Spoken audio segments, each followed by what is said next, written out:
Martha is in a tree 20 feet above ground. The angle of depression from Martha to the dog Fido is 36. How far is Fido from the base of the tree? All right. So here is Martha. Martha is 20 feet up. And then the angle of depression from Fido to is 36. So because you hear depression, you really want to put it here, but that's not true. Angle of elevation and angle of depression are actually going to be the same thing, because since the dog and Martha are looking at each other, we're going to put 36 here. No matter what, whether it says elevation or depression, the angle is always here, because technically the angle of depression, if Martha was looking straight up, would be right here, and that's 36 degrees, and these two are alternating here. So every single angle, whether elevation or depression, it goes right here. And then they said that how far is Fido? So if Fido is here, here's a little puppy right here, then they're asking for X. Now again, this is not a special right triangle, so therefore we have to use trig.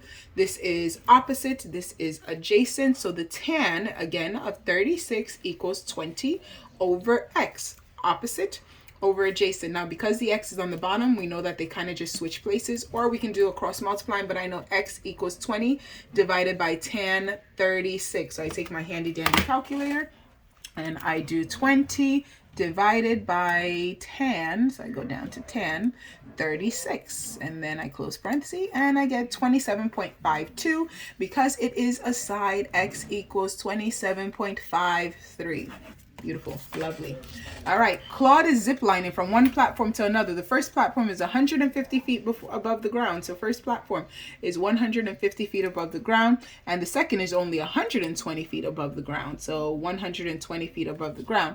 What is the angle of depression? If the angle of depression is only 5 degrees, then how long is the zip line? So I need to find here. But then I need to make a right triangle. So here it is. They said the angle of depression is only 5 degrees. So again, it doesn't matter where it is. It's always going down there. And then they said, how long is the zip line? So I need to find out the distance from here to here. Because this is 150 and this is 120, to find out just this little bit right here, I do 150 minus 120, which is 30. And then they're trying to find out the length of the zip line. So that is X. So really your triangle looks like this. There's 5 degrees here, because that's the angle of depression. There's 30 degrees here and 30 feet here, and then this is X. So again, you have to use trig for this. This is opposite, but this is now hypotenuse, so it is sine. The sine of the degree, which is 5 degrees, is equal to 30 over X, 30 over X. Because the X is on the bottom, they kind of just switch places, or you can multiply by X on both sides. So I have X equals 30 divided by sine of 5 degrees. So then you take your handy dandy calculator, you do 30 divided by, and you have to look for sine, make sure you're plugging in sine, the sine of 5, and then we get 344 feet, 0.21. So that's how long the zip line is. All right, and this one, Julia stands 7 feet away from her house. So here's Julia, here's her house, and she is 7 feet away, 7 feet away. The angle of elevation from Julia to the roof, again, it doesn't matter whether they say elevation or depression, you always just put it down here. How tall is the house? This is X. Now you have your little triangle right here. So therefore, because this is 72 degrees, it is trig.